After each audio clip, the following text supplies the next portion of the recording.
የሰው ልጅ የሚፈራው መጀመሪያ ድምጹን ነው ማለት ነው። ሁሉም ሰው እንዲወድ የምትጠብቅ ከሆነ በቃ በጣም ተሸውዳል ማለት ነው።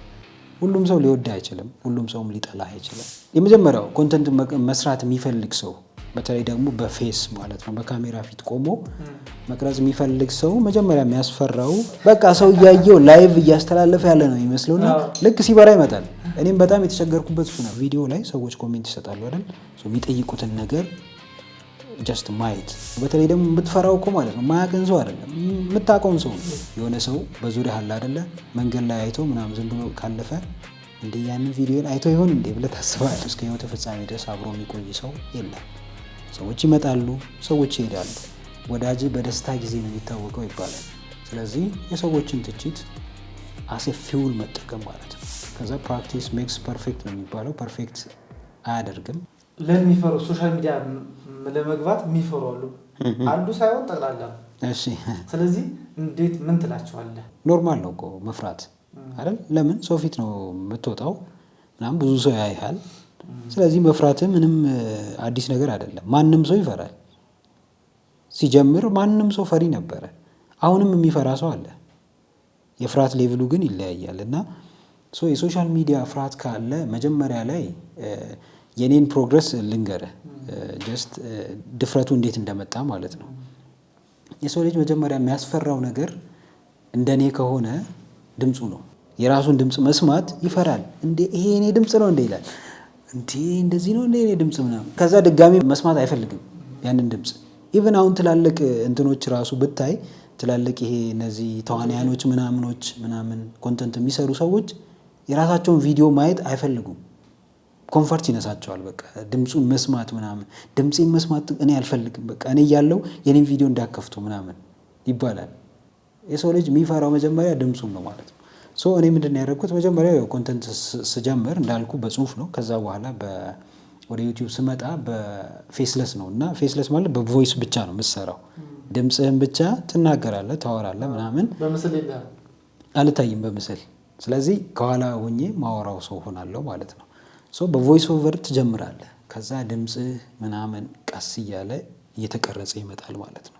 የሆነ ቃና ይኖረዋል፣ ለዛ ይኖረዋል። የሆነ ፕሮናውንስ ስታደርግ ምናምን ያንተ ቃና ይመጣል። መጀመሪያ አካባቢ ለአንተም አዲስ ነው፣ አንተም አታውቀውም ይሄን ድምፅ። ለምን አንሰማውማ የራሳችንን ድምፅ። እና ስለዚህ እንደዚህ እያደረግኩ ምናምን ገባው። ከዛ ድፍረቱም ይመጣልሃል። ሰዎች እየተመቻቸው ይመጣል።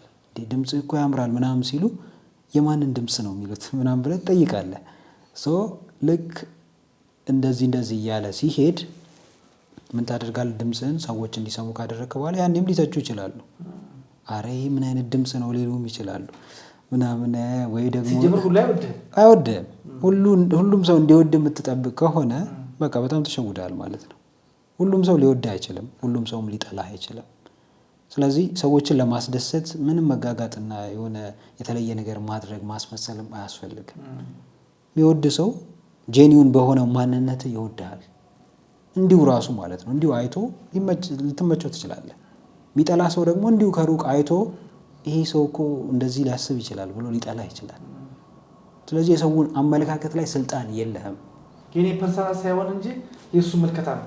የእሱ ምልከታ ነው። በቃ ኤቭሪቲንግ፣ ሁሉም ነገር የእሱ እይታ ነው። አንተ እኮ በጣም ደግ፣ ለሰዎች የምታዘን ሩሩ ሰው ምናምን ልትሆን ትችላለህ። ያ ሰው ግን ሲመለከትህ እንደ ጨካኝ ሊያይ ይችላል። እንደ መጥፎ ሰው፣ ለሰው እንደማይራራ እንደ ክፉ ሰው ሊያይ ይችላል። ግን የእሱ አመለካከት ነው። እሱ ውስጡ የፈጠረው አመለካከት ነው እንጂ አንተ አይደለህም። ስለዚህ ይሄ ምንም ማድረግ ያለበት ጉዳይ አይደለም። ሶሻል ሚዲያው ጋር ስንመጣ ጀስት ሶሻል ሚዲያውን ያው በቮይስ ነው ምናምን ብያለሁ። እና ድምፅህን መስማት ጀምር። በቃ መጀመሪያ ድምፄ እንዴት ነው ተለማመደው። ሪከርድ እያደረግክ ማለት ነው። ሪከርድ እያደረግክ ድምፅህን ትሰማዋለህ። ከዛ ደግሞ ፊር ኦፍ ካሜራ የሚባል አለ። የመጀመሪያው ኮንተንት መስራት የሚፈልግ ሰው በተለይ ደግሞ በፌስ ማለት ነው በካሜራ ፊት ቆሞ መቅረጽ የሚፈልግ ሰው መጀመሪያ የሚያስፈራው ካሜራ ነው። ፊር ኦፍ ካሜራ የሚባል የተለየ ሌላ ፍራቻ አለ። እና ልክ ካሜራው ሲበራ ፍርሃቱ ይመጣል። በቃ ሰው እያየው ላይቭ እያስተላለፈ ያለ ነው የሚመስለውና ልክ ሲበራ ይመጣል። እኔም በጣም የተቸገርኩበት እሱ ነበረ። ልክ ሲበራ በቃ ትፈራለህ። የተዘጋጀበት ነገር ይጠፋል። ስክሪፕት ምናምን ኤቭሪቲንግ ይጠፋል። ከዛ በየመሃሉ ታቋርጣለህ ምናምን። ግን ኢትስ ኦኬ። ማንም ሰው ፐርፌክት ሆኖ አልጀመረም። ማንም ሰው ደግሞ ጀስት ሁሉም ነገር ተስተካክሎለት ሳይፈራ ደፋር ሆኖ አልጀመረም። በተለይ ደግሞ ወደ ሶሻል ሚዲያው ስንመጣ ሁሉም ሰው ይፈራል፣ ሁሉም ሰው ይጨነቃል ምናምን። ሰው ያየኛል አያየኝም፣ ሰው ኮሜንት ያደርጋል ወይ አያደርግም ወይ፣ ሰው ይመቸዋል አይመቸውም፣ ይወድልኛል አይወድልኝም ብሎ በጣም ብዙ ይጠይቃል፣ ይጨነቃል። እና እሱ ነገር መጀመሪያ በጣም ፈታኝ ሊሆን ይችላል። እና ወደ ሶሻል ሚዲያው ሲመጣ መጀመሪያ እንዳልኩ እኔ እንደጀመርኩት በድምፅ መጀመር ይችላል። እሱም ደግሞ ከኔ ጋር አይሄድም የሚል ከሆነ ቀጥታ ካሜራ ፊት ቆሞ መለማመድ፣ ራሱን ሪከርድ ማድረግ። ስልክ አለው ሁሉም ሰው፣ በስልኩ ራሱን ሪከርድ ያደርጋል፣ ያየዋል። ድጋሜ ምን ማስተካከል አለበት፣ አሁንም ድጋሜ ይቀርጸዋል፣ ያስተካክለዋል፣ አሁንም ድጋሜ ይቀርጸዋል፣ ያስተካክለዋል። ከዛ ደግሞ ወደ ኮንተንት ክሬሽን ደግሞ ሲመጣ ጀስት ኮንፊደንሱ ቢውልድ እንዲሆን በደንብ መዘጋጀት አለበት። ስለሚያወራው ነገር ሪሰርች ማድረግ አለበት፣ ብዙ ቪዲዮዎችን ማየት አለበት። ጀስት ሪሰርች ማድረግ ሲባል ሜቢ እይታ ያላቸውን ቪዲዮዎች ማየት ሊሆን ይችላል። የሰዎችን ኮሜንት፣ እዛ ያየው ቪዲዮ ላይ ሰዎች ኮሜንት ይሰጣሉ አይደል? የሚጠይቁትን ነገር ጀስት ማየት፣ ከዛ እነሱ ላይ ኮንተንት መስራት ይችላል ማለት ነው። እነሱን ጥያቄዎች በመመለስ ኮንተንት መስራት ይችላል። ትልቁ ነገር ደግሞ ሌላው ጀስት ሁሌም ፕራክቲስ ማድረግ ነው። በቃ ከዛሬ 2 ዓመት 3 ዓመት በፊት ማንም ሰው ቢያይ የኔም ቪዲዮዎች ወጣ ገባለሁ ምናምን፣ እወጣለሁ ገባለሁ፣ ጀምራለሁ አቆማለሁ፣ ጀምራለሁ አቆማለሁ። ለምን? ፍርሃቱም አለ፣ የሆነ ትችትም አለ፣ ይሰብርሃል ምናምን፣ ወይ ሶሻል ሚዲያው የኔ አይደለም ምናምን ትላለህ። ለምን ተደብቄ አልሰራም እንደዛው ማንም ሰው ሳያቀኝ በቮይስ ኦቨር ለምን አልሰራም ብለህ ታስባለህ። እሱ ነገር ምን እያደረገ ይሄዳል? ቀስ እያልክ ይሄ ነገር የኔ አይደለም እንዴ በራስ መጠራጠር ትጀምራለህ። የሰዎችን ፊት ማለት ነው። በተለይ ደግሞ የምትፈራው እኮ ማለት ነው ማያውቅን ሰው አይደለም፣ የምታውቀውን ሰው ነው። በቃ የሚያውቅ ሰው አለ፣ በዙሪያ ያለ ሰው እንትን ላይ እኮ አየው ይላል። በቃ ወይ ደውሎ ምናምን ወይ ኮሜንት ላይ አንዳንዱ ምን ይላል ወይ ይሄም ደግሞ ጀመረ እንዴ ምናምን ትባላለህ። በቃ የሚያውቅ ሰው ማለት ነው። ከዛ ምን ታደርጋለህ? ይሄ እንትን ይገናኛል አይደል? ሶሻል ሚዲያ ምናምን ወይ ቲክቶክ ኮንተንት ላይ ወይም ፌስቡክ ፍሬንዶች ጋር ይገናኝልህ አይገናኝልህ የሚል አማራጭ ይሰጣል። ምን ታደርገዋለህ? የሚተቹ ሰዎች በዙሪያ ያሉ ሰዎች ናቸው አይደል? እንዳይገናኝ በቃ እነሱ እንዳያዩት አለቀ። እነሱ እንዳያዩት ብሎክ ታደርገዋለህ። በቃ ገላገለ። ስለዚህ በድብቅ ነው ማለት ነው እየሰራ ያለው። እነሱ አያውቁም ምን እንደምሰራ። እነሱ እንደሚያዩ የምታስብ ከሆነ ሜቢ እንትና ምን ሊለኝ ይችላል፣ ወይ ደግሞ ከሰራህ በኋላ ለቀቅ የሆነ ሰው በዙሪያ አለ አይደለ? መንገድ ላይ አይቶ ምናምን ዝም ብሎ ካለፈ እንዴ ያንን ቪዲዮን አይቶ ይሆን እንዴ ብለህ ታስባለህ። እሱ ነገር ይቅር በቃ። ብትፈልጋቸው ወይ ጀስት የሚያውቁ ሰዎች የማይደግፉ ከሆነ ምን ያደርጉልሃል? የሆነ ጊዜ ላይ ከፍ ብለህ ለእሱ ምንም መጨነቅም አያስፈልግም። በቃ ታየዋለህ፣ እንዳልኩ ብሎክ ታደርጋለህ። ያንን ነገር እነሱ እንዳያዩ ታደርጋለህ። ልክ ቀና ስትል ተጽዕኖ ከፍ ሲል ማደግ ሲጀምር ብሎክ ብታደርጋቸው ራሱ በሰው ዞሮ ምናምን ማየታቸው አይቀርም። ስለዚህ ያኔ ወይ አፕሪሼት ያደርጉ ይችላሉ። ለምን? የሰው ልጅ በውጤት ነው የሚያምነው። ያኔ ስትጀምር ዝም ብለህ ምንም ነገር የለም፣ ባዶ ኪስን ነው የምትጀምረው። ማንም ሰው አያውቅም ምናምን። ግን የሆነ ጊዜ ላይ ከፍ ብለህ ሰው አውቆ ምናምን በዓላማ ጸንተህ የሆነ ተጽዕኖ መፍጠር ልክ ስትጀምር እነዛ ሰዎች መደገፍ ይጀምራሉ ማለት ነው። መበቀልን ብትፈልግ የሚተቹን ሰዎች በስኬትና በስኬት ብቻ ነው የምትበቀላቸው። በስኬት ማሳየት በቀል ነው ራሱ። ያ በቃ ከሰውየው ጋር ማውራት፣ መደባደብ ምናምን፣ እሱን ለማጥፋት መሞከር፣ እሱን ለመጣል መሞከር ውድቀት ነው። ከዛ ይልቅ ያንን ሰው ትተወዋለህ፣ ትረሳዋለህ፣ ይቅር ትለዋለህ ምናምን። ግን አትረሳለትም እሱ ያደረገብህን ነገር። እሱን ነገር ደግሞ አለመርሳትህን የምታሳየው በምንድን ነው? ያው በስራ ታሳየዋለህ፣ በስኬት ታሳየዋለህ። ተሽለህ ቢያንስ ከእሱ ተሽለህ ትገኛለህ ማለት ነው። ከሰዎች ጋር ምንም ግብግብ ውስጥ መግባት አያስፈልግም። ጀስት ሁላችንም የምንኖረው የራሳችንን ላይፍ ነው። ፎከስ ማድረግ ያለብን የራሳችን ላይፍ ላይ ነው ማለት ነው። ራሴን መርጬ ጀስት የምሰራቸውን ነገሮች መርጬ እየሰራው ከሆነ ሰዎች ይመጣሉ ሁሌ ማለት ነው። ዘላለም አብሮ የሚቆይ ሰው የለም። ምናልባት ቤተሰቦች ሊሆኑ ይችላሉ፣ ወይ የትዳር አጋር ልትሆን ትችላለች እና ግን ዘላለም አብሮ ወይም እስከ ህይወት ፍጻሜ ድረስ አብሮ የሚቆይ ሰው የለም። ሰዎች ይመጣሉ፣ ሰዎች ይሄዳሉ። አሁንም ሰዎች ይመጣሉ፣ ሰዎች ይሄዳሉ። ከሚመጡ ሰዎች ምንድን ነው የማገኘው ብለህ ደግሞ ራስን ጠይቃለህ።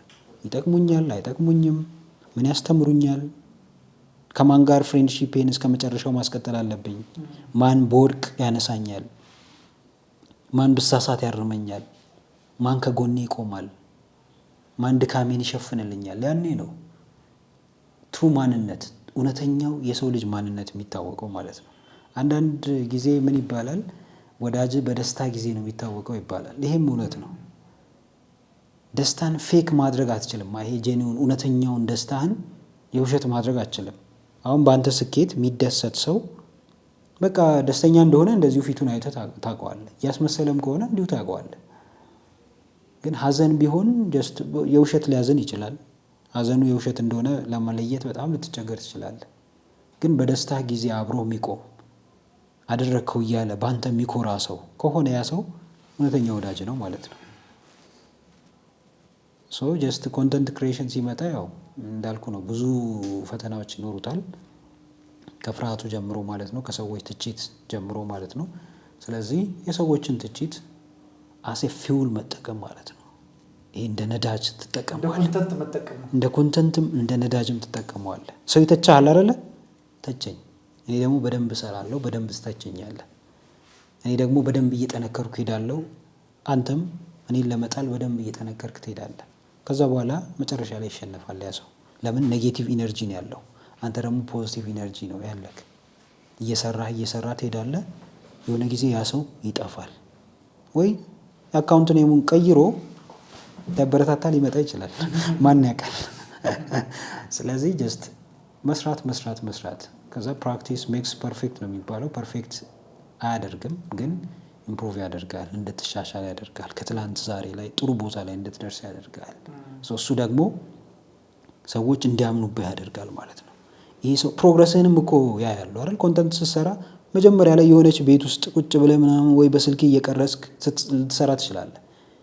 በዛች ነው የጀመርከው። በሂደትስ ቀስ እያልክ ላይት እያሟላ ምናምን ካሜራ ገዝተህ ምናምን ላይፍ ስታይል ሲቀየር ብዙ ሰዎች ወይ ብዙ ሰብስክራይበሮች ስታበዛ ምናምን ፕሮግረስህም ሰዎችን ያስተምራል። ይቻላል እንዴ እንደዚህ ማድረግ? ሰዎችን ጀስት ኢንስፓየር እንዲሆኑ ያደርጋቸዋል። በአፍ መናገር ላይጠበቅብህ ይችላል። እንደዚህ አድርጉ። ጀስት ያደረግከውን ነገር አይተውታል እነዛ ሰዎች። ከሱ ተምረው መስራት ይችላሉ ማለት ነው። አንዳንድ ሰዎች ኔጌቲቭ ኮሜንት ካልተሰጣቸው ጀስት የሚደብራቸው ሰዎች አሉ። በቃ ወይ ካልተሰደቡ ጥሩ አይደለም ምናምን ካልተባሉ ሞራላቸው የማይመጣ ሰዎች አሉ። ልክ እንደነዛ ሰዎች መሆን ማለት ነው። በቃ ስትተች ስለዚህ ሰርቻለሁ ማለት ነው። ጀስት ማይተች ሰው ሲጀመር አልሰራም ማለት ነው። እየሰራ አይደለም። ሁሉም ሰው የሚልልህ ከሆነ መጠየቅ አለብህ። ምንድን ነው እየሰራው ያለሁት ምናምን። የሆነ ቢያንስ ማይደግፍ ሰው መኖር አለበት። እሱም እንደ ፓወር ነው የምትጠቀመው ያንን ነገር። አንዳንድ ጊዜ ያስፈልግሃል። አስቦልህ የሚሰጥ ትችት ሊሆን ይችላል። ያ ትችት አንተን እንድትሻሻል ማለት ነው የሚያደርግ ትችት ሊሆን ይችላል። ወይ ደግሞ ጀስት እንድትወድቅ የሚያደርግ ብዙ እንዳትሰራ የሚያደርግ ብሎክ የሚያደርግ ነገር ሊሆን ይችላል የሚናገረው። እና እሱን ነገር ያው በራስህ መንገድ ታጣራለህ፣ ታየዋለህ።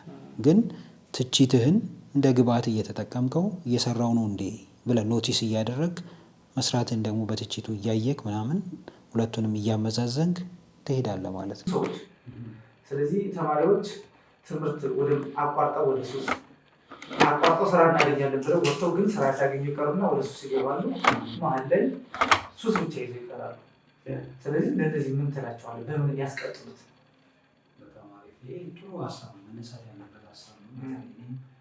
ጀስት ሳየው ምናምን ለምን ከተማሪዎች ጋር ነው ማሳለፈው ማሳለፊያ ካለ ብዙ ማለት ነው።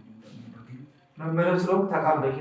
በደንብ ታውቃለህ። ልጆቹንም አውቃቸዋለሁ እንዴት እንደሚያሳልፉ እንዴት እንደሚማሩ ዩኒቨርሲቲ ውስጥ ምን አይነት ላይፍ እንዳለ በፊት እኛ ስንማርና አሁን ያለው ለተማሪ ያለው ቦታ ምናምን በደንብ ተማሪ ሲማር ቸል ላይ ያለ የሚማረው አሁን እኛ በጣም ዝግት ብለን በቃ ምንም ላይብረሪ ነው የምናድረው ማለት ይቻላል።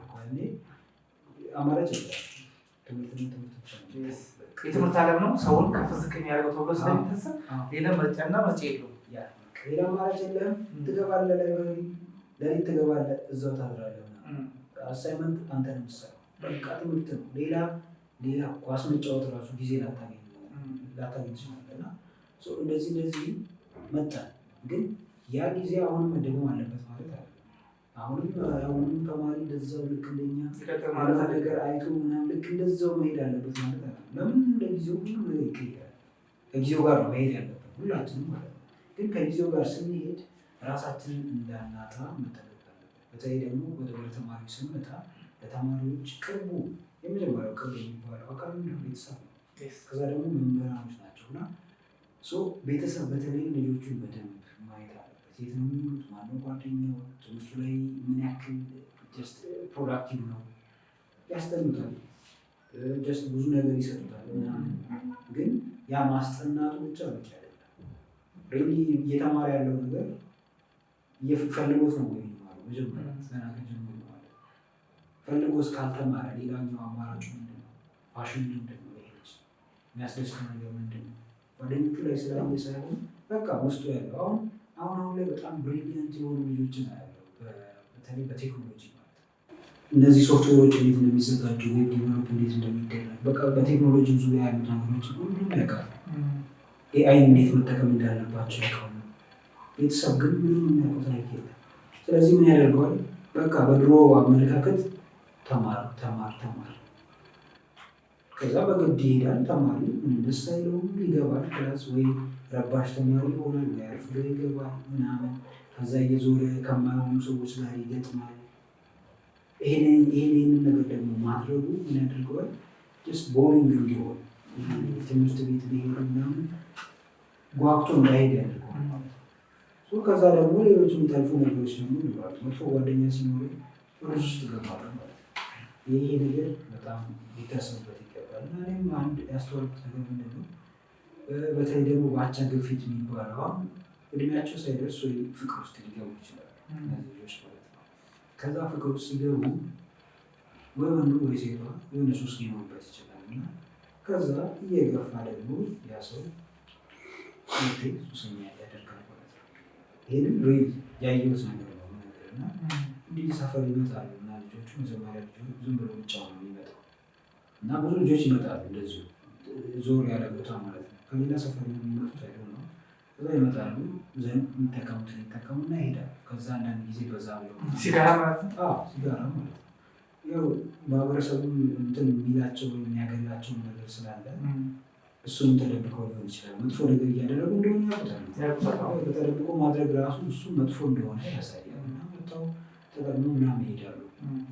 እንደዚህ በተደጋጋሚ የሚያደርግ አንድ ልጅ ነበር። እንደዚህ ያደርጋል ምናምን። ከዛ የሆነ ቀን ደግሞ የሴት ጓደኛውን ይዞ ይመጣል። በጣም ሴንሲቲቭ እንዲሆን ያደረገኝ ይሄ ነው። እና ብቻውን እንደዛው ቢቀጥል ምንም ችግር የለውም። ሜይ ቢ ወንድ ልጅም ነው ተጋፍቶት ምናምን የሆነ ጊዜ ሊወጣ ይችላል። ግን ሴቷ ልጅ ይዟት ይመጣል። ከዛ ታየዋለች ምናምን።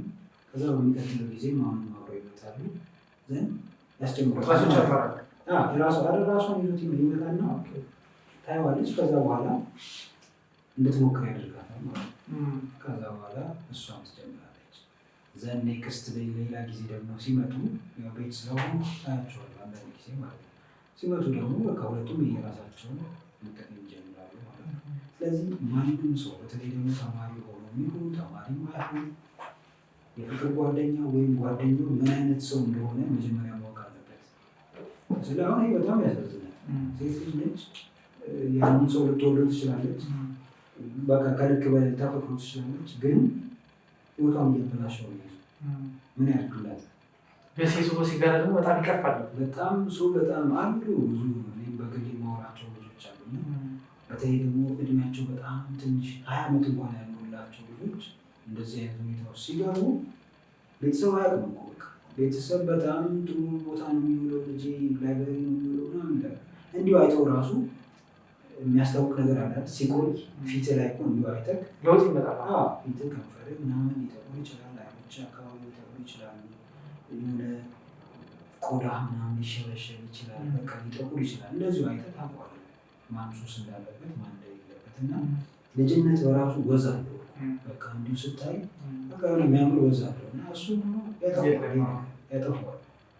አውቀው አይደለም ቢገቡበት፣ ግን መጀመሪያ ኖቲስ መደረግ አለበት። ማንም ሰው እንደዚህ ነገር ሲገባ በቃ አለብህ ሞት አይደለም መጨረሻ የህይወቱ ፍጻሜ አይደለም።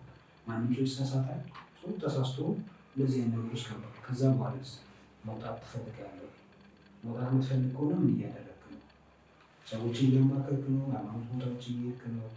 ከሰዎች ጋር ስለዛ ነገር እያወራክ ነው? ግልጽ ነው ወይ? ሰዎች እንዲረዱ ፈቃደኛ ነው ወይ? ግን ተደብቀህ የምትኖር ከሆነ በቃ የበታችነት ስሜት እንዲሰማ ነው የሚያደርገው። ወጥተህ ከቤተሰብ ከእናት ከአባት ጋር በነፃነት አታወራ ሱስ ካለብህ። ከዛም ውጭ ደግሞ ሁሉንም ህይወትህን፣ ማህበራዊ ህይወትህን፣ ከሰዎች ጋር ያለን ግንኙነት፣ ትምህርት ቤት ያለን ላይፍ ምናምን ወደፊትህን ያጨለማል ማለት ነው። ከዛ ወደ ደግሞ ብዙ ሳይድ ሊሄድ ይችላል። ራስ ነው ለማጥፋት ማለት ወደ ዲፕሬሽን ይመጣል። ስትረሱ በላይ ይጨምራል። ሱሱን ለማሟላት ደግሞ መስረቅ ካለብን ልትሰርቀም ትችላለህ። ለምን እሱ አይፋታም። በዛ ላይ ልጅ ነህ እንግዲህ ያስበው 20 ዓመት እንኳን 20 ዓመት እንኳን ቢያልፍህ ከቤተሰብ አልወጣም። የራስህ ስራ የለም፣ ገቢ የለም። ከቤተሰብ እየወሰድክ ነው ይህን ነገር የምታደርገው እና ይህ በጣም ሴንሲቲቭ ነገር ነው። በተለይ አሁን የአሁኑ ትውልድ ድሮ የምናውቀው ትላልቅ ሰዎች ናቸው ሲያጨሱ ከወታደር ቤት የተመለሱ በቃ እነሱ ነው ማየው እና አሁን ግን በትምህርት ቤት ልጆች እንደ ፋሽን ነው በቃ የሚታየው። ትናንሽ ልጆች ምንም የማያውቁ ልጆች ምናምን ሲያጨሱ ብዙ ነገሮች ከእነሱ የማይጠበቅ ቦታ ሲገኙ ምናምን ታያለህ። ይሄ ትልቅ ክፍተት ሊሰበር ነው የማስበው። በደንብ ይዞ ማሳደግ ሳይሆን በቃ ነገር መንገድ ግልጽ ማውራት፣ በቃ በግልጽ ማውራት። ይሄን ነገር ካደረግ ይሄ ነገር ይመጣል፣ እዚህ ነገር ውስጥ እንዳትገባ። ከዛ ራሱ ሪስኩን ወስዶ ይዘዋል ማለት ነው። አብዛኞቹ ባለማወቅ ነው የሚገቡበት። ከዛ መውጣቱ መከራ ይሆናል ማለት ነው። ለመውጣት ደግሞ በተቻለ አቅም መንፈሳዊ ቦታዎችን ማዘወተር፣ ሰዎች ነገር እንዳለባቸው መፍቀድ፣ በነፃነት ማውራት። ይህ ከእንትኑ ውጭ ደግሞ ሶሻል ሚዲያውም አንደኛው ሱስ ነው። ከዛ ደግሞ ማስተር ቤት ማድረግ ትልቁ ፈተና ነው። ይሄ የአሁኑ የወጣቱ ፈተና ራሱን ማልቀቅ ነው። ይሄ በተለይ ደግሞ ወንድ ስትሆን ማስኩሊን ኢነርጂ ያለ አይደለም። እሱን ባደረግክ ቁጥር በአንድ ዜሮ እየወረድክ ትመጣለህ። በቃ ማንነትን ታጣለህ፣ በራስ ታዝናለህ። አንተ ተሰበርክ ማለት ደግሞ በዙሪያ ያሉ ሰዎች ይሰበራሉ። ብዙ ጊዜ ወንዶችን ተስፋ እናደርጋለን አይደለም። ጀስት ማህበረሰቡ ተስፋ የሚያደርገው ወንድ ልጅ ነው። ጠንካራ ነው ስለሚታሰብ ፕሮቴክት ማድረግ ይችላል ተብሎ ስለሚታሰብ ማስኩሊን ኢነርጂው ራሱ ፕሮቴክት እንዲያደርግ ነው ወይም የሆነ ነገር እንዲገነባ የተፈጠረው ነው። እሱን ሁሉ ያለቃል። ይህ ሁላ ሱስ ማለት ነው። ይህ ሱስ ደግሞ የተጀመረው በአፍላ እድሜ ከሆነ አስቡ። ያን የሚገነባበት አሁን መስል ቢውልድ ለማድረግ አንድ ሰው ቢገባ እድሜው እየገፋ በሄደ ቁጥር ያ መስል ቢውልድ የመደረግ ፕሮባቢሊቲ ይቀንሳል። ግን በልጅነቱ ቢገባ ግን በቀላሉ ወዲያው ቢውልድ ማድረግ ይችላል። ልክ ማይንዳችንም እንደዛው ነው የሚሆነው ማለት ነው። ስለዚህ እያላሸቅ ነው መጥፎ ነገሮችን እንዲጠቀም በደንብ እንዳያስብ እያደረግ ነው። ትኩረቱን እንዲበትን እያደረግ ነው። የምንሄድ ከሆነ ከፍ ሲል ደግሞ በደንብ ለማሰብ ሊቸገር ይችላል። ክሬቲቭ ለመሆን በጣም ሊቸገር ይችላል። በቃ የሚያሳስበው አይነት ነገር የሚጠቀመው ነገር ያደንዝዛል። እሱ ደግሞ መጨረሻ ላይ ዋጋ የምትከፍለው ምንድን ነው? በቁጭት ይሆናል። ትወድቃለህ፣ መንገድ ላይ ትወድቃለህ። የሚያነሳ ሰው አይኖርም። ለምን? ለራስህ ያለ አንተና ፈጣሪ ብቻ ናቸው። እሱን ደግሞ የምታሳየው ጀስት ለራስህ መመድረስ ነው። እነዚህ አይነት ሁኔታ ውስጥ ያሉ ሰዎች ካሉ በቃ ጀስት ትራይ ሞክሩ። ከዚህ ከን ለመውጣት ማለት ነው። ነፃ ለመሆን ሞክሩ። ሰዎች እንዲረዷችሁ ፍቅር እመኑ። መጀመሪያ እዚህ ነገር ውስጥ አሁን እዚህ ላይ ምንድን ያዩት መሰለህ? ወላጆች በቀላሉ የልጃቸውን ጥፋት ራሱ ማመን አይፈልጉም። ነገርየው ስለሚፈሩት አንተ እንዲያጋ አላረከው ያን ነገር ስለሚፈሩት ይሸሻል። ወላጁ ራሱ ማመን አይፈልግም። ከፍራቻ የተነሳ ግን አንድ ይህ ነገር ሊያደርገው ከሆነ ብሎ ቀስ ብሎ አይጠይቅም። ሊያደርገው ይችላል ብሎ አይቀበልም። አንተ አርጋል ብሎ የኔትማ እንዲያደርግ ይላል። ራሱ ካለብለው አንዴ ፋይት ተዘቀዘ አያረግም ይላል። ግን እኮ የልጅ ድብር ነው እያደረገ ነው።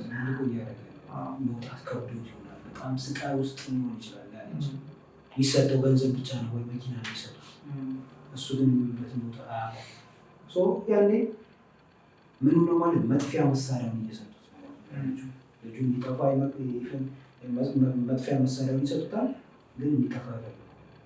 በተዘዋዋሪ እንዲጠፋ እያገዙት ነው ማለት ነው። እንደዚህ ነገር ሲኖር በቃ መጀመሪያ የሚጠየቀው ማለት ቤተሰብ ልጆችን መንከባከብ፣ በቃ ምን እንደሚፈልጉ ማወቅ፣ ጓደኛ ማድረግ፣ በደንብ እንዲያወሩ ማድረግ፣ ከዛ መንፈሳዊ ቦታዎች እንዲሄዱ ማድረግ፣ ትምህርት ቤት መግባት ካለባቸው እንደዚያው እንዲገቡ ማድረግ፣ እንዲማሩ ማድረግ። ከዛ ያኔ ቢያንስ ይይዛል እኮ ያ አሁን ብዙ ሱሶች ውስጥ የመግባት ቻንስ ነበር። ለምን ነበሩ ልጆች በዙሪያ ያሉ ተማሪዎች ምናምን ነበሩ፣ ግን ያኔ እዛ መማሬ በቃ ሰንበት ትምህርት ቤት ማለፍ በቃ አለቀ። ምንም ባስብ እንኳን አይታዘዝም። በአእምሮዬ ምናምን እንደዚህ እንዳደርግ እንኳን ለማድረግ ለማሰብ ራሱ ፓራዳይም ገንብተዋል፣ በቃ ተገንብተዋል ማለት ነው። ስለዚህ ልጆችን ከልጅነታቸው ከታች እንዲያልቁ መጥፎነቱ የሚያጠፋቸው ነገር እየተነገራቸው ይህ እሳት ነው ተብሎ እንደሚታየው ማለት ነው። ያጠፋል ህይወትን ያመስላል ተብሎ መነገር አለበት። እዛ እንደዚህ አይነት ሁኔታ ውስጥ ያሉ ሰዎች ደግሞ በቃ በግልጽነት አምነው ተቀብለው ከሰዎች ጋር እየተወያዩ ከሃይማኖት አባቶች ጋር እየተወያዩ የሆነ ብሎክ ታይም ለራሳቸው ሰጥተው እንደዚህ አይነት ጓደኛም ደግሞ ማራቅ። በተለይ ደግሞ የሚያጠፋ ጓደኛ በቃ ጠላት ነው ማለት ነው። እንደዚህ አይነት ሱስ ውስጥ የሚከት ጓደኛ ምንም አይጠቅምም፣ የትም አያደርስም። ሲጀመር ራሱ ማለት ሊጠቅምህ አይደለም የመጣው ሰው። ይህንን ሰው ብሎክ ማድረግ አለበት፣ አያስፈልግም። ለምን ማይጠቅምህ ሰው ምን ያደርግልሃል? ሲጀመር ከመጥቀም በላይ ደግሞ ኒውትራል ሆኖ እኮ መቆም ይችል ነበር። በቃ ይመጣል የሆነ ጥሩ ነገር እያደረጋችሁ ወይስ ይችሉ ነበር። ግን ይህ ሰው እያጠፋ ወደ ሱስ እየከተተ በደንብ እንዳታስብ እያደረገ ራስን እንዳታገኙ እያደረገ በዚህ ትልቋል። ከዛ በኋላ ልክ ብቻዬን እቀራለሁ ምናምን ልትል ትችላለህ። ግን ሰዎች አሉ፣ ከሁሉም በላይ ደግሞ እግዚአብሔር አለ። እሱን እያሰቡ ጀስት ከዚህ ለመውጣት መሞከር አለባቸው። ካልሆነ ግን ነጋቸው ይጨልማል፣ ተስፋ ይቆርጣሉ፣ ራሳቸው ያዝናሉ፣ ቤተሰቦቻቸውን ያሳዝናሉ። ቤተሰቡን ያሳዘነ ሰው እናት አባቱ ያዘነበት ልጅ ደግሞ መጨረሻው ጥሩ አይሆንም። ስለዚህ ላይ ለመመልከት ይሄ በደንብ ግን ሰዎች እዚህ ላይ ትኩረት ቢያደርጉ በጣም ደስ ይለኛል። በጣም አሪፍ። እንደ መምህርነት አሁን ከአንተ የምፈልገው ለወላጆች ምክር ሰጥተኸኛል። ተማሪዎች ደግሞ ከትምህርት ቤት ወጥተው ምን ማድረግ አለባቸው? ገና ሳይወጡ ምን መጠበቅ አለባቸው? ትምህርት ቤት ለምንድን ነው የምንሄደው? መጀመሪያ ትምህርት ቤት የምንሄደው ለመማር ማለት ነው። ለመማር ነው የምንሄደው እና በዛ መሀል ደግሞ ዋናው ዓላማችን መማር ሆኖ በዛ መሀል የምናገኛቸው ሰዎች አሉ፣ የምናያቸው ነገሮች አሉ። እነዛ የምናያቸው ነገሮች እኛ ላይ ምን አይነት ጫና እያሳደሩ የምናያቸው ነገሮች ወይ ደግሞ ከማየትም አልፈን እያደረግናቸው ሊሆን ይችላል። እዛ ሄደን እኮ እንጫወታለን፣ ኳስ እንጫወታለን፣ ምናምን ሌላ ጨዋታዎችን እንጫወታለን፣ ሚዲያ ላይ እንሳተፋለን፣ ምናምን የተለያዩ ክበቦች ጋር እንገባለን። እዛ ውስጥ እንደምናደርገው ሁሉ እንደዚሁ ደግሞ መጥፎዎቹ ደግሞ አሉ። ስለዚህ ልክ እዛ ስንሄድ ምንድነው እያደረግን ያለነው? እሱ ዋናው ጥያቄ ነው። እና ደግሞ ጓደኞቻችን ማን ናቸው? ጓደኞቻችንን ስንለይ ወይ ስንመርጥ አንድ ሰው ጓደኛውን ሲመርጥ ያ ሰው ምን ሀሳብ አለው? ወደፊት ምንድን ነው የሚያስበው? ከማን ጋር ነው የሚውለው? ቤተሰቦቹ ምን አይነት ናቸው? ምናምን ብሎ መመርመር አለበት ሲጀመር ገና ማለት ነው። እንደዛ ማይሆን ከሆነ ግን ነገሮች እንዴት እየሆኑ ነው የሚሄዱት? አንድ ሰው ይበከላል ሆነ በመጥፎ አመለካከት ወይ በመጥፎ ስራ፣ ከዛ እሱ ደግሞ መጥቶ አንተ ይነካል፣ አንተ ደግሞ ያንተ ጓደኛ እንደዛው፣ ከዛ የሆነ ጀማ ይፈጠራል። ከዛ ያ ጀማ አራዳ ምናምን ይባላል፣ ግሩፕ ይፈጠራል። ብዙ ጊዜ እስኪ አሉ አይደለ የት ወደኋላ ዞር ብለን ብንመለከት የሆነ ጊዜ በጣም የሚያስፈሩ ልጆች አሉ፣ በግሩፕ የሚንቀሳቀሱ። እነሱን ልጆች መንካት አትችለው ማለት ነው። በቃ የሆነ ሰው ጋር ተጣላ ማለት አለ ከትምህርት በጣም መንገድ ላይ አታርፍም፣ በቃ ከቤቱ እንዳትወጣ ላይ ደግሞ ይችላሉ። እነዚህ ልጆች ዛሬ የት ነው ያሉት? ያኔ እንደ አራዳ የሚቆጠሩ ልጆች ዛሬ የት ነው ያሉት? ህይወታቸው ምን ይመስላል? ያኔ ሱስ ሲጠቀሙ የነበሩ ልጆች አሁን ምንድን ነው ያገኙት ትርፋቸው ምንድን ነው? ላይፋቸው ምን ይመስላል? እሱን ትመለከታለህ፣ ከእሱ ትማራለህ ማለት ነው። ስለዚህ ተማሪ ትምህርት ቤት ሄደው ለመማር ነው፣ ይማር። ከዛ በኋላ ማድረግ ያለበትን ነገር መጫወት ካለበት ይጫወት፣ ሶሻል ሚዲያም በልኩ መጠቀም ካለበት ይጠቀም። ከዛ በኋላ ደግሞ ራሱን አፕዴት በትምህርት ብቻ ህይወቴ ይቀየራል ማለት አሁን በዚህ ዘመን ያው ዘበት ነው። በትምህርት ህይወቱ ብቻ ህይወቱ ላይ ቀየር ይችላል። ይህንን ሪያሊቲ ተቀብሎ እያንዳንዱ የሚያደርጋቸው ነገሮች ከራሱ ፍላጎት ጋር ማገናኘት አለበት። በቃ ብዙ አማራጮች አሉ። አሁን ራሳችንን የምንሸጥበት ማለት ነው። የሆነ ራስን ፕሬዘንት ማድረግ ብቻ ነው የሚጠበቅ ማለት አሁን ታዴ ምን ይችላል ምን ያውቃል ማወቅህን ሰዎች አንተ ሳትናገር ሊያውቁ አይችሉም። ስለዚህ አንተ ራስህን በዚህ ማስተዋወቅ አለብህ ማለት ነው። እሱ የምታደርገው ምንድን ነው? በሶሻል ሚዲያ የምታደርገው። የሆነ ሰው እኮ ሶሻል ሚዲያ ላይ መጥቶ ኮንተንት ብቻ የሚሰራው ያ ኮንተንት ሁለት እንትን አለው ትርጉም አለ።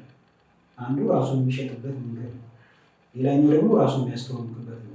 ፓሽንን የሚኖርበት መንገድ ነው። ፓሽንን እየኖርክ ይሄን የምትለው ነገር አለ ፐርፐዝ የምትለው ነገር እየኖርክ ከዛ ራስህን መሸጥ ትችላለህ ማለት ነው። ስለ ተማሪዎች ማማከር ከሆነ ጀስት ታማክራለህ። ተማሪዎች እንዲህ ማድረግ አለባቸው ምናምን ብለህ ሶሻል ሚዲያ ላይ ትወጣለህ። ያኔ እሱ ፓሽን ከሆነ እንደ ፓሽን ትኖረዋለህ። ከዛ በኋላ ደግሞ አንተ የምትሰራውን ነገር ታሳያቸዋለህ ማለት ነው። እሱ ሌሎች ሰዎች መጥተው ከአንተ ሰርቪስ እንዲያገኙ ያደርጋቸዋል። ስለዚህ ተማሪዎችም ቢሆኑ ሙሉ በሙሉ ወደ ሶሻል ሚዲያው ሰምቶ ከመግባት ይልቅ ትምህርታቸውን ጎን ለጎን እየተማሩ እውቀታቸውን ይጨምራል፣ ኮንፊደንሳቸውን ይጨምራል፣ በብዙ የማሰብ ፐርስፔክቲቫቸውን ይቀይረዋል። ብዙ ነገሮችን በተለየ መንገድ እንዲረዱ ያደርጋቸዋል። በዛው ደግሞ ጎን ለጎን መሞከር ያለባቸውን በተለየ መንገድ የሚያዩት ነው የኔ ነው ብለው የሚያስቡት ድሮይንግ ወይም ይሄ አርት ሊሆን ይችላል፣ ስነ ጽሁፍ ሊሆን ይችላል። እነሱ ጎን ለጎን መሞከር፣ ሶሻል ሚዲያውን ከሆነ እንደዛው መሞከር፣ ረጅም ዕድሜ ያላቸው የመማር የመውደቅ የመነሳት በዛ ጊዜ ውስጥ ራሳቸውን ፈልገው ያገኙታል ማለት ነው። ትምህርቱን ሳይተዉት ይሄኛውንም ከነጭራሹ ሳይተዉት ሁለቱንም ፓራሊ አብሮ ማስኬድ ይችላል። ካገባህ ጀምሮ እስካሁን ያለው ሂደት ፍቅርና ትዳርን እንዴት አየው? ከፍቅር ጀምርና ስለ ፍቅር ወይ ፍቅር ትርጉሙ ያው ለየሰው ሊለይ ይችላል እና እኔ እዚህ ጋር መጥቀስ የምፈልገው ምንድነው አንደኛው ዮሐንስ ላይ ያለ ቃል አለ። ፍቅር እግዚአብሔር ነው ይላል እና እግዚአብሔር ባለበት ፍቅር አለ፣ ፍቅር ባለበት ደግሞ እግዚአብሔር አለ። ስለዚህ ትልቁ ትርጉሙ የፍቅር ትርጉም እግዚአብሔር ነው ብዬ ነው የማስበው።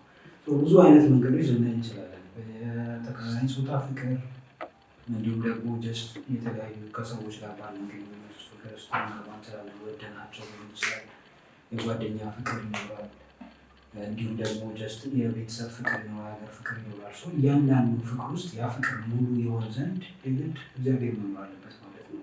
እግዚአብሔር ባለበት ሁሉ ፍቅር አለ፣ እግዚአብሔር በሌለበት ቦታ ደግሞ ፍቅር የለም ማለት ነው። ስለዚህ ፌክ ፍቅሮች ወይም ቶክሲክ ፍቅሮች ሊኖሩ ይችላሉ። በጣም የሰውን ማንነት የሚገድሉ ሰዎችን መጥፎ ባህሪ እንዲኖራቸው የሚያደርጉ ትራውማታይዝድ እንዲሆኑ የሚያደርጋቸው የፍቅር ህይወት ይኖራል እና በዛ ፍቅር ውስጥ እግዚአብሔር የለም። ስለዚህ ያንን ፍቅር ነው ማለት አልችልም ማለት ነው። ስለዚህ በእያንዳንዱ በሄድንበት መንገድ ሁሉ እግዚአብሔር ያለበትን ፍቅር እንደዚሁ አይተህ ታውቀዋለህ። ለምንድነው ጀስት እንዲህ ሁሌ የሚጨቃጨቁበት ምንም መግባባት የሌለበት ያንን ግንኙነት ፍቅር አለ ማለት አንችልም። አንዳንድ እንዲሁም ኮንትሮቨርሻል የሆኑ ጥያቄዎች አሉና ፍቅር አለ ወይስ የለም የሚባል ጥያቄ አለ ገና ከጅምሩ ማለት ነው። ፍቅር በእርግጠኝነት አለ፣ እንደኔ አመለካከት ማለት ነው። ግን ፍቅር ያለው ሁሉም ቦታ አይደለም፣ የተመረጡ ሰዎች ቦታ ላይ ብቻ ነው ያለው እና እነዚህ የተመረጡ ሰዎች ወደ ገንዘብ ተቀይረዋል ይባላል። በገንዘብ ተቀይረዋል ምናምን የገንዘብ ፍቅር ነው ያለው። ሁሉም ሰው ወይ ያለውን ሰው ነው አሳዶ የሚሄደው ምናምን ይባላል አይደለ? ሊሄድ የሚችል ሰው አለ፣ ማሄድ ሰው አለ። ጀስት የሆነ ሰው እንደዛ ሲል ቤቢ እሱ የሚያደርገው ነገር ነው የሚያወራው ሊሆን ይችላል። ጀስት ሰው ፍቅር ነው ወይ ንብረት ነው የሚፈልገው ምናምን ሲል ጀስት እሱም የሚፈልገው ንብረት ሊሆን ይችላል ማለት ነው። ስለዚህ እያንዳንዱ የምናደርገው ነገር ውስጥ ፍቅር አለ። የሆነ ነገር ወደን የምናደርገው እና እዛ የምንወደው ነገር ውስጥ ደግሞ እዛ ነገር ውስጥ ደግሞ እግዚአብሔር ስለመኖሩ እርግጠኛ መሆን አለብን መጀመሪያ እና ሌላኛው ወደ ሳይንሳዊ ጥናቶች ምናምን ስንመጣ ወይ ወደ መጽሐፍቶች ምናምን ስንመጣ ደግሞ የሎው ኦፍ አትራክሽን መጽሐፉን አንብበው ከሆነ ወይም ፊልሙን አይተው ከሆነ እዛ ላይ ትልቁ ወይም ሀያሉ ፓወር ያለው ነገር ምድር ላይ ፍቅር ነው ብሎ የሚያስቀምጠው። አንድ ሰው የሆነ ነገር ቢፈልግ አትራክት ሊያደርግ የሚችለው ጀስት ሲያፈቅር ከልቡ ሲወደው ነው ማለት ነው። እና ትዳር ውስጥም ስትገባ የሆነን ሰው ስትወደው አትራክት ማድረግ አለ በመጀመሪያ በእውነተኛው ፍቅር ማለት ነው። እንዲሁም ደግሞ የሆነ ዓላማ ብለህ የምታስበው ነገር ሲኖር ያንን ነገር ከልብ እንደምትፈልገው የምታሳየው ፊልም ማድረግ አለብን ማለት ነው። እሱን ፊልም የምታደርገው በፍቅር ስሜት፣ በመውደድ ስሜት ለዛ ነገር ቅድሚያ ትሰጣለህ። በቃ እያንዳንዱ ብዙ ነገሮች ማድረግ ላይ ትችላለህ በሰዓቱ ፕራዮሪቲ የምትሰጣቸው በጣም ብዙ ነገሮች ሊኖሩ ይችላሉ። ግን ከነዛ ነገሮች ሁሉ የሚልቀው የምትወደው ነገር ነው ማለት ነው፣ የምታፈቅረው ነገር። እዛ ነገር ውስጥ ደግሞ ፓወር አለ። ያ ፓወር ወደ አንተ የሚመጣ ማድረግ ይችላል። ስለዚህ ፍቅርን እኔ በዚህ መንገድ ነው የምረዳው። ፍቅር እግዚአብሔር ነው ብዬ ነው የማስበው። ሌላኛው ደግሞ ጥያቄ ምንድነው ጀስት በትዳር ዙሪያ ማለት ነው። እና ያው እኔም ብዙ ይሄን ያህል ስለ ትዳር ለማውራት በቂ ጊዜ ትዳር ውስጥ ቆይቻለሁ ብዬ አላስብም። ገና ከገባሁ ወደ 10 ወሬ ነው እና ከትዳር በፊት እና ከትዳር በኋላ ያለው ላይፍ ኮምፕሊትሊ የተለየ ላይፍ ነው የሚኖርክ። ለምን መጀመሪያ ላይ ብቻ ነው የምትኖረው። እያንዳንዱ ነገር ብቻ ነው የምታደርገው። ምንም ነገር ሜይ ቢ ሳትበላም ብታድር ችግር የለውም። በቃ ኃላፊነት ወስደህ ለራስህ ነው የምትወስደው እና ሌላ ሰው ደግሞ ለህይወት ሲመጣ ለዛ ሰው ኃላፊነት ትወስዳለህ። አንተም ደግሞ ነገሮችን በተለያዩ መንገዶች ማሰብ ትጀምራለህ። ከዛ ሰብሰብ ትላለህ። ትኩረትህ ስራ ላይ ይሆናል ማለት ነው። ያላገባ ሰው እና ያገባ ሰው ትልቁ ልዩነት ብዬ ማስበው ምንድን ነው? ማታገባ ከሆነ በቃ ብዙ ሀሳብ ሊኖርብህ ይችላል። አንደኛው የፍቅር አጋር መፈለግ ሊሆን ይችላል ሀሳብ። እሱ ደግሞ ትልቁን ቦታ ይይዛል፣ ስፔስ ይይዛል። ማን ይሁን ከማጋር ይሁን ምናምን የሚባሉ ብዙ ጥያቄዎች አሉና ግን ትዳር ውስጥ ከሆነ በቃ ይህን ጥያቄ መልሰዋለሁ ኦልሬዲ። ከዛ ደግሞ በተቻለ አቅም ትዳር ውስጥ ስትገባ እግዚአብሔር የባረከው ትዳር እንዲሆን በእግዚአብሔር ፊት ቢሆን ትዳር ሞር በደንብ የተባረከ ይሆናል። ልጆችን የሚመጡት የምትመሰርተው ቤተሰብን በጣም የተወደደ ቤተሰብ ይሆናል፣ የተባረከ ይሆናል። ሰዎችን ማስተማር የሚችል ቤተሰብ ይሆናል። ለዚህ ነው አሁን ላይም ሰዎች ማግባት ሲፈልጉ በተቻላቸው አቅም ደስ በቤተክርስቲያን ወይ ደግሞ በሌሎች የሃይማኖት ስፍራዎች ቢያገቡ በዛ ስርዓት ቢጋቡ ጥሩ ነው ብዬ አስባለሁ። ጀስት እኔ የሚያገኙት በረከት ስላለ ማለት ነው እና ከመረጋጋቱም ሰላማዊ ከመሆኑም ጀስት በጣም ከቤተሰቦች ወይም ጀስት ካሉ በዙሪያ ካሉ ሰዎች ካለ ግንኙነትም አንፃር በቃ ያረጋጋል። ሰላም ያለው ትዳር ይሆናል ማለት ነው። እግዚአብሔር ያለበት ትዳር ላይ በእግዚአብሔር ፊት አለመጋባት ማለት ብዙ ጊዜ ሲባል ሰምተን ሊሆን ይችላል እና ጀስት በሰርጌ ቀን እግዚአብሔር እንዳይመጣ ፈጣሪ እንዳይመጣ ጀስት አለመጋበስ ማለት ነው። ብዙ ሰዎችን እንጠራቸዋለን ግን እግዚአብሔርን አለመጥራት ማለት ነው። እንደዛ ብዬ ነው የማስበው እና ለምን እሱ ነው ትዳርን ያበጀው ገና ከጀምሩ ማለት ነው እና ለእሱ ነው ቅድሚያ መስጠት ያለብን በተቻለ አቅም። ለሰዎች ሳይሆን በቃ እሱ መጥቶ እንዲባረክልን ቀድሞ ደግሞ ገብቶ ነገሮችን እንዲያስተካክልልን ማድረግ አለብን እና በዚህ ነው ከትዳር በኋላ በደንብ ተረጋግቻለሁ። ስራዬ ላይ ፎከስ ማድረግ ችያለሁ። ሞር ፕሮዳክቲቭ ሆኛለሁ። በቃ በጣም በብዙ ነገሮች መስመር ይዣለሁ። መስመር ስመጥበት አበናለ ከዛ በፊት አሁን ግን መስመር ይዘህ ትቀጥላለህ ማለት ነው እና ብዙ በረከቶችን አይቻለሁ። በጣም አሪፍ። አሁን ቤተክርስቲያን የምትለዋል ነገር ብዙ ሰው ይፈራዋል። ስለዚህ ችን ነገር በምን እናስረዳቸው ለእነሱ? እንደዚህ የምናስብበት መንገድ አለ። ጀስት ከባድ ነው። በተለይ ደግሞ ከመንፈሳዊ ህይወቱ ላይ በጣም ደካማ የሆነ ሰው ምናምን ስለ ስርዓቱ ይህን ያህል እውቀት የሌለው ሰው ይፈራል። በቃ የሆነ ነገር ቢፈጠርስ? ሲጀመር ገና ከጅምሩ በቤተክርስቲያን የምትጋባ ከሆነ መፋታት ምናምን አትችልም። ሌላ ቅድመ ሁኔታዎች ምናምን ይኖራሉ። ሰዎች ግን በፋታስ ብሎ ይፈራል መጀመሪያ ማለት ነው። በፋታስ እግዚአብሔር ላስገኘው እችላለሁ ምናምን ብሎ በቀና ልብ ሊሆን ይችላል ይህንን የሚያስበው ማለት ነው። ግን ዋናው ነገር ሲጀመር በትዳር የምትገባው ለመፋታት አይደለም። ልፋታ ነው ብለህ ከገባክ በቃ ጨርሰሃል ማለት ነው። አንተ ዋና አላማክ መጋባቱ ሳይሆን መፋታቱ ነው ማለት ነው። መጀመሪያ ከሀሳብ ነው የምትጀምረው። ልፋታ እችላለሁ፣ ሊፈታ ይችላል ምናምን የምትፈታው ሰው ሲጀመር ለምታውቀው ሰይጣን ኔጌቲቭ አውቋ ሾክ እያደረግ ቢሆን እሱ እኮ በእርግጠኝነት ነው። ግን አንተ ብሎክ ማድረግ ትችላለህ። አእምሮ የራስህ ነው። በሰይጣንም ማመቃኘት እንችላለን። ግን ከፈለግን አከራይ ማመቃኘት ግን በምንም እናመካኛለን። ግን ትዳር ውስጥ ስትገባ መጀመሪያ እንዳልኩ በጓደኝነት ጀስት የፍቅር ህይወት ምን ይመስላል መጀመሪያ ያ ሰው ለትዳር ይሆናል ወይ? ከዛ ሰው ጋር እድሜ ልኬን ለመኖር ፈቃደኛ ነው ወይ? ፈቃደኛ ነኝ ወይ ብለህ መጠየቅ አለብህ መጀመሪያ። ግን ዝም ብለህ በቀላሉ ተገናኝተህ በሶሻል ሚዲያው ተዋውቀህ ቀጥታ ወደ ትዳር የምትገባ በ2 ወር በ3 ወር ወደ ትዳር የምትገባ ከሆነ ሁለተኛው ማንነቱን እኮ አላወቅም ገና። ሁለተኛው ማንነት የሚገለጠው ከመጋረጃ ጀርባ ነው ያለው እና የሆነ ሻዶ ነው የምታየው። መጀመሪያ ላይ ጥላውን ነው የዛን ሰውዬ ጥላ ነው የምታየው። ስትገናኙ ስክሪፕት ሊሆኑ ቃላቶችን ታወራለህ ምናምን። ጀስት የምታደርጋቸው ነገሮች ወንበር አንስተህ ታስቀምጣለህ፣ መኪናውን ጀስት በር እየከፈትክ ታስገባለህ ምናምን፣ እንክብካቤ ታበዛለህ። እሱ በእጅ እስክታስገባ ሊሆን ይችላል። ሁለተኛው ማንነት ግን ያ ጥላ ሲጠፋ ልክ ያ ጥላ ሲጠፋ እውነተኛው ማንነት ላይ ትዳር ላይ ስትገባ ፊት ለፊት ትገናኛለህ ማለት ነው። ከዛ በፊት እውነተኛውን የዛን ሰው እውነተኛ ማንነት ለማወቅ መሞከር የግድ ነው በጣም ማለት ነው። በጣም የሚያስፈልገው ነገር እሱ። ፍቅር ውስጥ ሲኮን ሁሉም ሰው ስክሪፕት አድርጎ ምናምን ተዘጋጅቶ ነው የሚመጣው ሰው። ከዛ ሴቱም ወንዱ ሁሉም ሰው ማለት ነው አስመስሎ ያንን ሰው በእጁ እስኪያስገባ ድረስ ብቻ ነው የሚተጋው እና ስለዚህ ከዛ በፊት ፍሪ የሆነ ጓደኝነት ያስፈልጋል ማለት ነው። ነፃ የሆነ በምንም ላይ ያልተመሰረተ በቃ በሆነ አጋጣሚ ትተዋወቃለህ፣ ከዛ ጓደኛ ትሆናለህ ማለት ነው። ብዙ ታወራለህ፣ ስለ ቤተሰብ ታወራለህ፣ ስለ ባክግራውንድ ታወራለህ ምናምን። ያ ሰው አንተን ወደ ህይወቱ ሲያስገባ ሁሉንም ባክግራውንድ አውቆ ነው የሚያስገባው። ማንነትን፣ ባህሪን፣ አላማን፣ ሁሉም ነገርን አውቆ ነው የሚያስገባው እና እሱን ካወቀ በኋላ ላይ የሚገለጥ ሌላ ማንነት የለም። ስለዚህ እሱን ነገር ታውቋለህ። እሱን እንዴት አንድን ማድረግ እንዳለበት ስለምታውቀው አዲስ አይሆንም፣ በዛው ትቀጥላለህ ማለት ነው። ግን አብዛኛው ሰው ወደ ትዳር ወደ ቤተክርስቲያኑ ደግሞ ስንመጣ በቤተክርስቲያኑ ለመጋባት እናገዝፈዋለን ነገር ይሉ እግዚአብሔር ሁላችንም የእግዚአብሔር ልጆች ነን አይደል? ስለዚህ ሁላችንም በእኩል ነው የሚያየው ሰው። መጀመሪያ ግን ነፃ ፍቃድ ተሰጥቶናል እያንዳንዳችን። ሁሉም ሰው በምድር ላይ ሲኖር ነፃ ፍቃድ አለው የፈለገውን ነገር እንዲያደርግ ማለት ነው። ይህ ነፃ ፍቃድ የትዳር አጋርን እስከ ማምለጥ ሊሆን ይችላል። እንዲሁም ደግሞ ቤተክርስቲያን ማግባት ያለማግባት፣ ከዛም በላይ እሱን ያለማምለክ ነፃ ፍቃድ አለው የሰው ልጅ።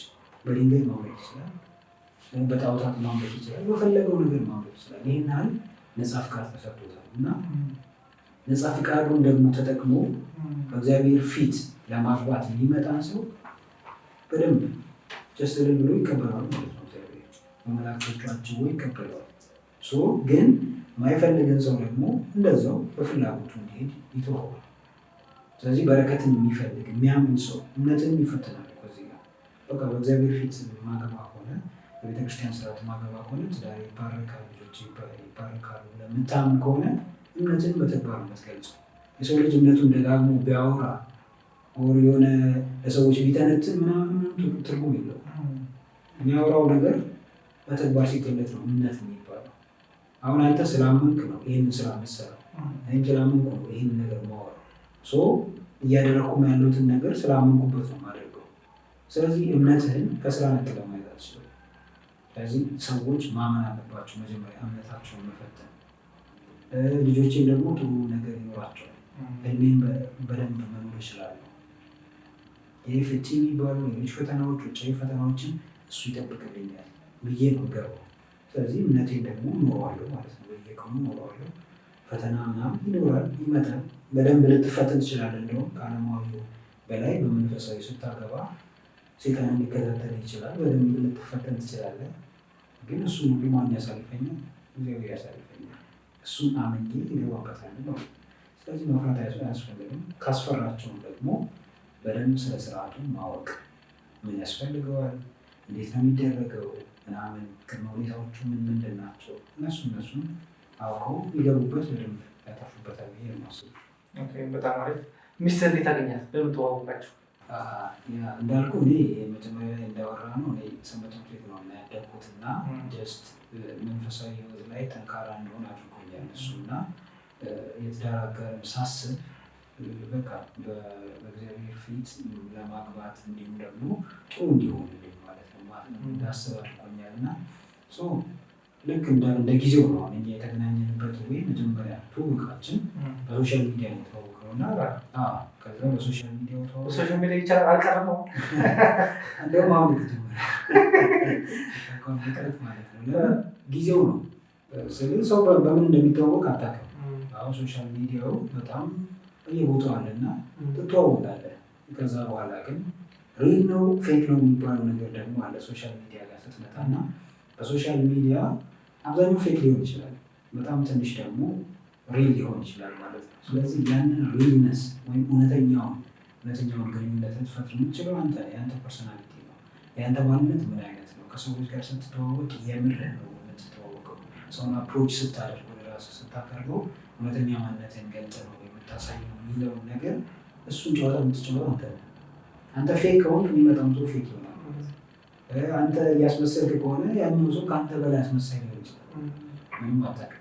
ከዛ በጥርጣሬ የምታየው ሁሉም ነገር በአንድ ወር በሶሻል ሚዲያ ይተዋወቃሉ፣ ያወራሉ። ከዛ በኋላ ቀጥታ ወደ ትዳር ለመግባት የሚያስቡ ሰዎች አሉ። ይህ ኮምፕሊትሊ ሮንግ ነው በፍጹም ማለት ነው። በእንደዚህ አይነት ሁኔታ ውስጥ ትዳር ለመስረት ትዳር በጣም ትልቅ ተቋም ነው እና እሱም ጥንቃቄ ይፈልጋል። ከዛ በፊት የሚቀርቡ ነገሮች አሉ።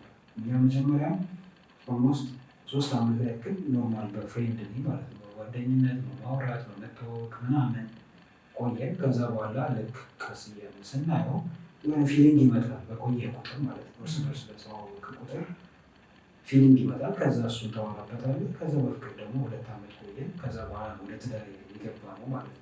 ስለዚህ እኛ ኦልሞስት ከ5 ዓመት በላይ ትውውቃለን ከትዳር በፊት በጓደኝነትም በፍቅርም ማለት ነው። በፍቅር ውስጥ ስትገባ ብዙ ነገሮቹ በአስመሳይነት መንገድ ልታደርገው የምትችላቸው ነገሮች ሊሆኑ ይችላሉ። ከሆነ ተዘጋጅተህ ምናምን የምታደርገው ነገር። ስለዚህ የዛን ሰው እውነተኛ ማንነት አታውቅም። በተለይ በሶሻል ሚዲያ ሆኖ በሶሻል ሚዲያ ደግሞ ከሆነ በተለይ ነገሩን በጣም ያወሳስበዋል፣ ያከብደዋል፣ ካራክተር ይበዛበታል። በቃ ፌክ ነገሮች ይበዙበታል ምናምን። ለምን የሆነ ጊዜ ነው ልትገናኝ የምትችለው፣ ሁሌ ልትገናኝ አትችልም ምናምን። ከዛ በኋላ ግን ያን ነገር ልክ ስትገናኝ አስተካክሎ ሊመጣ ይችላል። የሆነ ነገርም ከጓደኛውም ከምንም ተወድሮ ለብሶ ምናምን ፋብሎ ሊመጣ ይችላል። እሱን ነገር አታውቅም አንተ፣ ግን የእሱ እንደሆነ ነው የምታስበው። ግን ቀስ እያልክ ልክ በዛው ሪትም ሄደህ ወደ ትዳር ጠለቅ ብለህ ልክ ስትገባ ያ ሰው ምን እንዳለው ማን እንደሆነ ሲናደድ ምን እንደሚሆን ደስ ሲለው ምን እንደሚያደርግ ምናምን ታውቀዋለህ። ልክ ያኔ ስታውቅ እንዲህ ምናምን ብለህ መገረም ይጀምራል። እሱ ደግሞ ምን ያደርጋል? በቃ ትክክለኛ ውሳኔ እንዳልወሰንክ ያ ሰው ያንተ እንዳልሆነ ከዛ ወደ ፍቺ ወደ መሄድ ትሄዳለህ ማለት ነው። ስለዚህ መጀመሪያ ከትዳር በፊት ያንን ሰው ማወቅ ያስፈልጋል። ያ ሰው ምን ይፈልጋል? እሱ ደግሞ በነፃነት የምታውቀው ጓደኛ ስታደርገው ነው። የቅርብ ጓደኛ የቅርብ ወዳጅ በቃ በነፃነት የምታወራው የልብ የምትለው ሰው ስታደርገው ያም ሰው ስለ ህልሙ ይነግርሃል፣ ስለ ፍላጎቱ ይነግርሃል። እያንዳንዱ የሚያደርጋቸው ነገሮች እንዴት እንደሚያደርግ ይነግርሃል። እሱን ታየዋለህ። ከእሱ ምን ማግኘት እንደምትችል አንተ ምን እንደምትሰጠው ታያለህ። ዘንድ እያደገ ይሄዳል ማለት ነው። በምትተዋወቅ ውስጥ የሚመጣ ፍቅር ይገነባል። እየተዋወቅ ምናምን ያ ሰው ለሆነ ለምን የሚለው ይወስናል ማለት ነው። ከዛ በኋላ በስተ መጨረሻ በትዳር ይተሳሰራል ማለት ነው። ከሶሻል ሚዲያ በዚህ በቤተክርስቲያን እኔ መጀመሪያ ጊዜ ነው የሰማሁት። ያለ ብዙ እንደዚህ ወጥተው ማይናገሩ ሊኖሩ ይችላሉ፣ ግን እንደዚህ በዚህ ጊዜ በተለይ ይኖራል። ሰው ደግሞ እውነተኛ መሆኑ በቃ የሚያስፈልግ በተቻለ አቅም ሰው ባክግራውንዱ አይታወቅም። ኬት እንደመጣ እንዴት እንደመጣ ምናምን አታውቅም። ኬት እንደመጣ ማለት ነው። ቅድም ያልከኝ ምንድን ነው? አንድ ሰው ጥሩ ሰው ለመሳብ አንተ ራስህ ጥሩ ካራክተር መስራት አለብህ። እሱን ነገር እንዴት እንስራ? ጥሩ ማንነት እንዴት ነው የሚገነባው ማለት ነው። ስለዚህ ጥሩ ማንነት ለመገንባት ብዙ የሆነ ውጣ ውረድ ምናምን ነገር የለውም። መውጣት መውረድ የሆነ የምናፈርሰው የምንገነባው ነገር የለም። ጀስት ራስን መሆን ነው የሚሆነው። የሰው ልጅ ባይ ዲፎልት ሲፈጠር ጥሩ ነው የተፈጠረው። ክፋት ምናምን የለበትም። ደግነት ብቻ ያለበት፣ ሰውን ማስቀየም ሰውን ማሳዘን ምናምን የለበትም። ያለበት ነው ሰዎችን ማስደሰት፣ ለሰዎች መትረፍ፣ ሰዎችን ማገዝ፣ ሙላት የሚባለው ይሄ ወይም ደግሞ ሀሴት ማድረግ ነው እንጂ ክፋት ወር እነዚህ መጥፎ ነገሮች ውሸት ምናምን የሚባሉ ነገሮች የተጫኑበት ነገሮች ናቸው። ስለዚህ እነሱን ነገሮች ለማውጣት ስ ራሴን ነው የሚመጣለው ማለት ነው። ራሴን ስሆን እውነተኛው ማንነት የሚፈልገው ምንድን ነው? የተረጋጋ ሰው ነው የሚፈልገው። ከጭንቀት ነፃ የሆነ ሰው ነው የሚፈልገው። ሙሉ በሙሉ በፈጣሪ የሚተማመን ሰው ነው የሚፈልገው። ስለዚህ ይህንን ስታደርግ ምን ይመጣል ማለት ነው? ያ እውነተኛው ማንነት፣ ትክክለኛው መልካም የሆነው ሌሎችን ሰው በመልካምነት መሳብ የሚችለው ማንነት ክሬት ይደረጋል ማለት ነው። እሱን ደግሞ ለእሱ ፈተናዎች አሉ። በቀላሉ ያንን ሰው ላልተነበው ትችላለ። ለምን? ገና ከጀምሩ የመጣንበት መንገድ ቀደም ብለን እንዳወራ ነው። ስለ ፓራዳይም አንስተናል፣ ስለ አይደንቲቲ ክራይሲስ አንስተናል፣ ጀስት የአቻ ግፊት አንስተናል፣ የማህበረሰቡ ጫና ምናምን እሱን አንስተናል፣ ከቤተሰብ ጀምሮ ማለት ነው። ይሄ ሁሉ በአንዴ አይወገድም። እሱ የተጫኑብን ነገሮች መጥፎ ሊያደርጉን ይችላሉ። ግን ሰው መሆናችን ብቻ መልካም ሰው ያደርገናል፣ መልካም ፍጡር ያደርገናል። በጣም ጥሩ የሚወደድ ክርስቶስ መጥቶ ያዳነን ሰው ሆኖ ነው ያዳነን። የሰው ልጅ ለሰው ልጅ ፍቅር ስላለው ነው የሚያደርገው እና ስለዚህ ሰው መልካም ነው። ገና ከአፈጣጠሩ ጀምሮ ጀስት በእግዚአብሔር አምሳል የተፈጠረ ነው። ስንፈጠር ያጠፋነው ነገር ነው እንጂ ጥፋቱ ነው እንጂ ለዚህ ለክፋት ብዙ ነገሮችን ፈተናዎች ውስጥ እንድንወድቅ ያደረገን ወደ ውድቀት የጣለን እንጂ መጀመሪያ ስንፈጠር የሰው ልጅ መልካም ተደርጎ የተፈጠረው በእግዚአብሔር አርአያና አምሳል የተፈጠረው እና እሱ ራሱ የኛ ዲፎልት ማንነታችን መልካምነት ነው። ስለዚህ እሱን ለማምጣት አስተዳደጋችን ላይ የገቡብንን ክፋቶችና የሰዎችን አመለካከቶች በጊዜ ሂደት ማራገብ ይኖርብናል ማለት ነው። እነዚህ ማራገፍ ይኖርብናል፣ እንዲወድቁ ማድረግ ይኖርብናል። ይሄ ክፋት፣ ተንኮል፣ ምቀኝነት ከዚህ ምንድነው ከተወለድን በኋላ የሚጫንብን ነገሮች ናቸው። ለፓራዳይም ዝም ብል ምናምን ተብሎ በሚመጣው ነገር ከዚህ በኋላ የመጡ ናቸው ነው የምትለው?